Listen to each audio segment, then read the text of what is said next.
Morning student.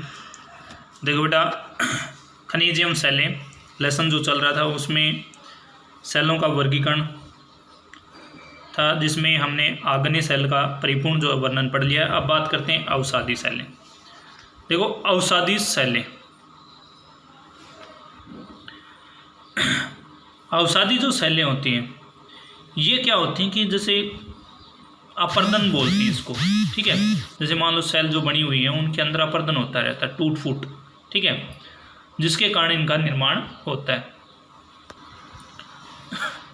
टूट फूट के कारण जो है अवसादी सेलों का निर्माण होता है।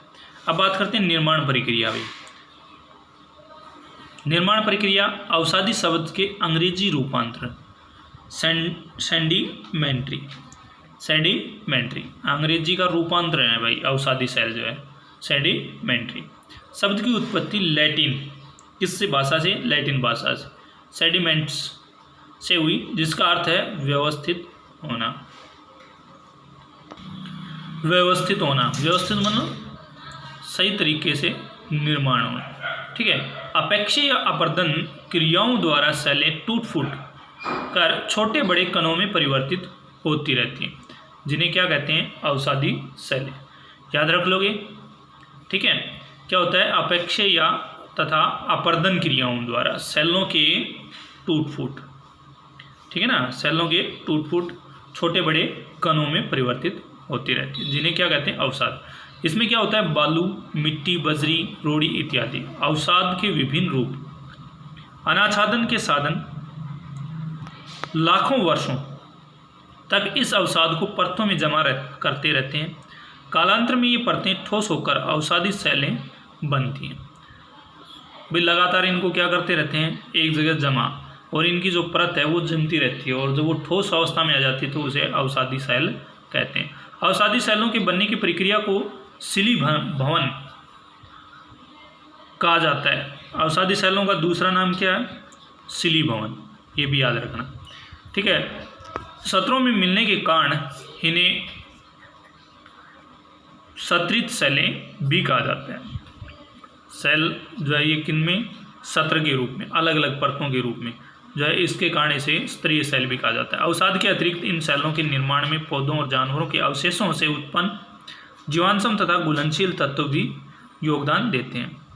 इनमें जो निर्माण प्रक्रिया होती है उसके अंदर जो है पौधे और जानवरों के जो अवशेष होते हैं उनके द्वारा भी इसका निर्माण होता है, ठीक है।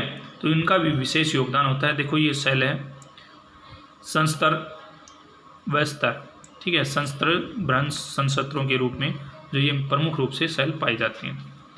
संस्तर जो ये तल है, ठीक है, 3 रूपों में दिया भाई, इनके अलग अलग जमा होते हैं। स्तर के रूप में इस प्रकार जमाव जो होता है वो अवसादी सेलों।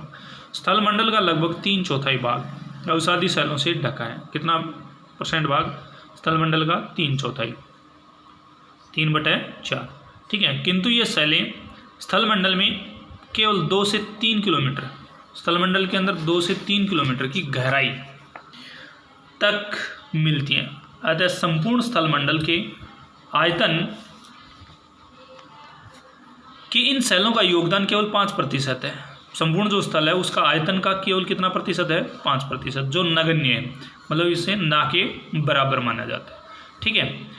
Doctor R.N. दुबे के अनुसार जो है परतदार सेलों का महत्व केवल क्षेत्रीय विस्तार के लिए है, भूपृष्ठ की गहराई के लिए नहीं। जो डॉक्टर R.N. दुबे के अनुसार अगर कहा जाए तो जो परतदार सेलों का जो महत्व है केवल क्षेत्रीय विस्तार के लिए, भूपृष्ठ की गहराई के लिए नहीं है, ठीक है। जैसे ये दे रखा है चित्र, रवेदार सेलें जिसे अवसादी सेल कहते हैं, ठीक है। स्थल मंडल ये 0 से शोक की तरफ, रवेदार सेल और अवसादी सेल, ठीक है, कंप्लीट। उसके बाद अवसादी सेलों का वर्गीकरण भाई। संरचना के आधार पर अवसादी सेल 2 भागों में बांटा गया है, निर्जीव और जैव। जैव या अजैव ऐसे बोल सकते हो, निर्जीव और सजीव बोल सकते हो, जैव अजैव बोल सकते हो, ठीक है। तो निर्जीव अवसादी सेलें और जैव अवसादी सेलें, जिनमें जीवन ना हो, जिनमें जीवन पाया जाता हो, ठीक है।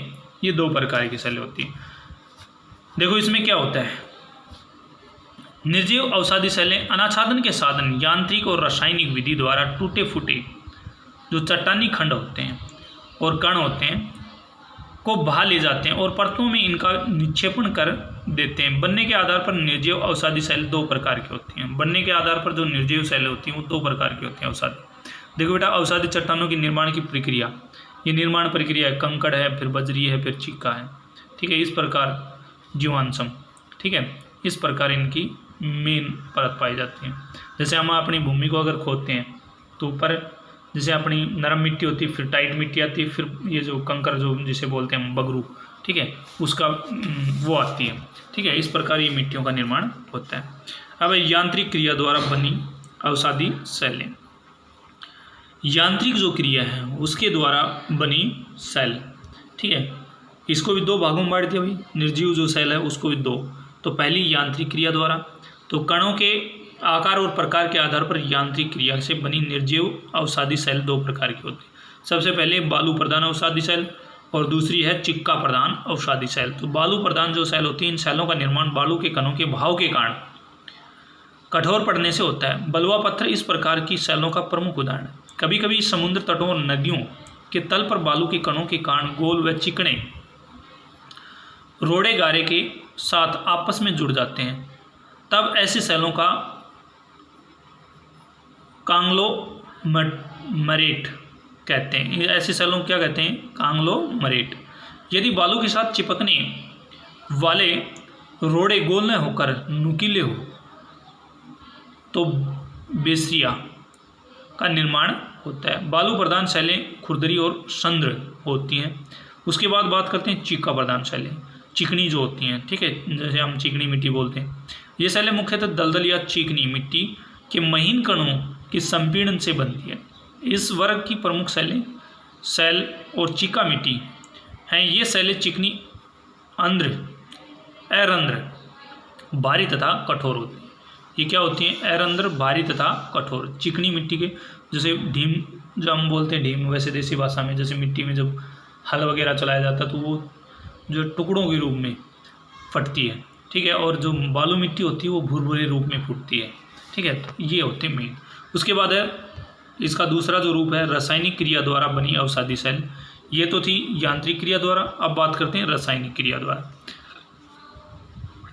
ये सेलें खारी झीलों और लैगून के जल के वाष्प बनकर उड़ जाने से बनती है। वाष्प के बाद बचा हुआ अवसाद कठोर होकर सेलों का रूप ले लेता है। सेंधा नमक, जिप्सम और सोरा, ठीक है, ये मेन है इसके रासायनिक पदार्थों के उदाहरण। रासायनिक क्रिया द्वारा बनी अवसादी सेलों के महत्वपूर्ण उदाहरण है, ठीक है। ये उदाहरण है सेंधा नमक बनना, जिप्सम, फास्फोरस, पोटास, ये जो है ना इन्हीं के कारण बनते हैं, सोरा। उसके बाद है जैव अवसादी सेलें। जैव अवसादी सेलें जो जीव जंतुओं के द्वारा निर्मित होती हैं भी, ठीक है, जिनमें जीवन होता है। इन सेलों का निर्माण प्राचीन काल में स्थल मंडल के नीचे दब जाने वाली दलदली प्रदेशों, जीव जंतु व वनस्पति के क्षय से हुआ। मतलब जो जितने भी जीव जंतु थे, वनस्पति थे, उनके दफन होने से, भूमि के अंदर दब जाने के कारण क्या हुआ? इनका निर्माण। भूपटल के नीचे वायु का अभाव। अब क्या होता है कि भूपटल के जो नीचे, पृथ्वी के अंदर जो है ना, वायु का अभाव होता है, जिसके कारण गर्मी बहुत अधिक मात्रा में हो जाती है, प्रचंड गर्मी, और सेलों की भारी दबाव, सेलों का भारी उनके ऊपर दबाव के फलस्वरूप जैव पदार्थ कठोर अथवा संहत होकर सेल बन जाते हैं। जैव पदार्थ जो है कठोर होकर के या संहत रूप में होकर के क्या बन जाते हैं? सेल। ये सेलें अगर लिखित दो प्रकार की होती हैं। ये भी सेल को जो है वो भी दो प्रकार की होती हैं, ठीक है। कौन कौन सी?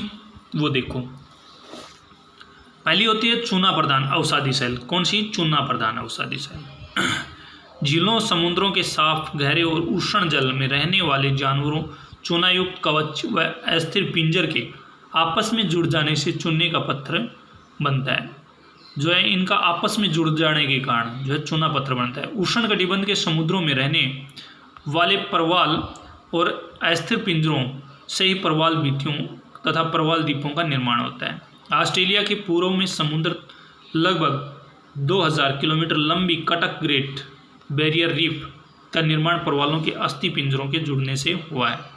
चूना प्रधान अवसादी सेलों के मुख्य उदाहरण चूना पत्थर, सेल खड़ी, खड़िया इत्यादि होती हैं। उसके बाद है कार्बनिक प्रधान अवसादी सेलें।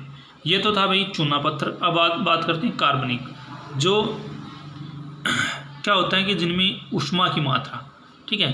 तो इन सेलों का निर्माण दलदली सेलों में उगी वनस्पतियों के पत्तों, तनों, पत्तों, टहनियों और जड़ों इत्यादि के परतों में दब जाने से हुआ। प्रचंड गर्मी और ऊपरी सेलों के दबाव के कारण उन पदार्थों का कार्बन के अतिरिक्त अन्य अधिकांश तत्व झुलस कर नष्ट हो गए, जिसे हम कोयला बोलते हैं भी, ठीक है। कालांतर में ये वनस्पति कोयले में परिवर्तित हो गई, ठीक है। इस प्रक्रिया को कार्बनीकरण कहते हैं। अवसादी सेलों की प्रमुख विशेषताएं भी, अब इसकी मेन है कि अवसादी जो सेल होती हैं उनकी विशेषताएं क्या थी। तो सबसे पहली है कि ये परत के रूप में पाई जाती हैं। अवसादी सेल परतों में पाई जाती हैं। इसमें जो है सेलों में रवे नहीं बन पाए जाते, रवे जो है रवेदार, ठीक है, वो नहीं होते। इन सेलों में प्राणीज अवशेष पाए जाते हैं जो जीवन के विकास काल को प्रदर्शित करते हैं। प्राणीज जो जीवन है वो पाए जाते हैं, जिसके कारण जो जीवन है उसको विकसित करते हैं। उसके बाद ये सेलें अपेक्षाकृत नरम होती हैं। इन्हें चाकू से खुरचने पर इनमें से महीन कण जड़ते हैं। चाकू से जब खुरचेंगे तो इसमें महीन कण। आग्नेय एवं कायांतरित सेलों की तुलना में इनका अपेक्षय व अपरदन आसानी से होता है। इनका जो अपेक्षय व अपरदन जो है प्रक्रिया बहने वाली वो जल्दी हो जाती है। अवसादी सेलें सांद्र होती है, इनमें जल सुगमता से प्रवेश कर जाता है। जल जो है ये नरम होने के कारण जो है जल इनके अंदर से रिस करके चला जाता है, ठीक है। निर्माणकारी साधनों के आधार पर भी अवसादी सेलों का वर्गीकरण किया जा सकता है। निर्माण जो संबंधी कार्य हैं उनके लिए भी सेलों का निर्माण किया जा सकता है। अब क्या आप अवसादी सेलों के आर्थिक महत्व को जानते हैं? तो सबसे पहला है कोयला। कोयला ऊर्जा का महत्वपूर्ण साधन है। कोयले से बने कार्बनिक पदार्थ डिटर्जेंट, डाई, सुगंधि, विस्फोटक और संश्लिष्ट जो धागे आदि बनते हैं। इससे क्या होता है कि भाई डिटर्जेंट पाउडर, डाई, ठीक है, डाई जो बाड़ों वगैरह में, जूतों पर, इन पर सभी पे रंग पेंट, सुगंधित जो पदार्थ होते हैं वो, विस्फोटक जो पदार्थ होते हैं उनमें, संश्लिष्ट धागे मतलब जो धागे जो होते हैं उनके अंदर भी इसका प्रयोग किया जाता है। खनिज तेल बालू व चूने की परतदार सेलों में पाया जाता है। ऊर्जा के ये दोनों साधन आर्थिक प्रगति का आधार हैं। ये जो खनिज तेल और कोयला जो है ऊर्जा के साधनों में महत्वपूर्ण जो भूमिका निभाते हैं। उसके बाद है सीमेंट उद्योग। कच्चा माल अवसादी सेलों से प्राप्त होता है। सीमेंट उद्योग के लिए कच्चा माल है वो कहाँ से प्राप्त हो रहा है? अवसादी सेलों से। बलुआ पत्थर, चूना पत्थर मृत्तिका भवन निर्माण में उपयोगी होती है। आगरे का किला व दिल्ली का लाल किला बलुआ पत्थर से बने हुए। जो लाल पत्थर जो होता है वो किससे बने होते? ये किससे? बलुआ पत्थर से, ठीक है। तो जिसमें लाल किला और दिल्ली, आगरे वाला और दिल्ली वाला जो लाल किला है वो दोनों किससे बने हैं? इसी से। परतदार सेलों में भूमिगत जल प्राप्ति की सुविधा होती है। परतदार जो सेलें होती हैं उसमें भूमिगत जो भौम जल होता है उसकी प्राप्ति होती है। अनेक प्रकार की उपजाऊ मिट्टी अवसादी सेलों के क्षरण में बनती है। उत्तरी भारत के विशाल मैदान उपजाऊ मिट्टी का उदाहरण है। बेटा ये डायग्राम बनाना है आपको अवसादी सेलों का, ये विशेष रूप से याद रखना है क्योंकि अवसादी सेलों को दो रूपों में बांटा गया है, संरचना के आधार पर और निर्माणकारी साधनों के आधार पर। इसमें संरचना के आधार पर दो रूपों में, निर्जीव और जैव में, ठीक है। अब निर्जीव और जैव जो है उनमें भी निर्जीव को भी दो भागों में और जैव को भी दो भागों में। निर्जीव में यांत्रिक क्रिया से बनी और रासायनिक क्रिया से बनी। इनमें उदाहरण जो है सेंधा नमक, जिप्सम और बोरान। अब यांत्रिक जो क्रिया से बनी है वो दो प्रकार की होती है, बालू प्रदान और चिक्का प्रदान। इसमें बलुआ पत्थर और इसमें सेल कले, ठीक है, उदाहरण है। जैव संसाधन में चूना प्रदान, उदाहरण चूना पत्थर, सेल खड़ी और खड़िया। दूसरा है कार्बन प्रदान जिसमें कोयला होता है, ठीक है, कार्बनिक जो पदार्थ ज्वलनशीलता वाले। उसके बाद निर्माणकारी साधनों के आधार पर इसमें जलीय सेल, हिमनद निर्मित और वायु निर्मित। जलीय जो सेल होते हैं वो नदीकृत, सरोवरी और समुद्री तीन रूपों में पाए जाते हैं। तो ये अवसादी सेलों के भी प्रमुख उदाहरण है। इसको अच्छे से करना, ठीक है। इसमें लिखना, आपको क्वेश्चन भी बनाना है। अवसादी सेलों का संक्षिप्त वर्णन कीजिए, ये बड़ा क्वेश्चन बनता है, ये आपको फिर नोटबुक में लिखना है।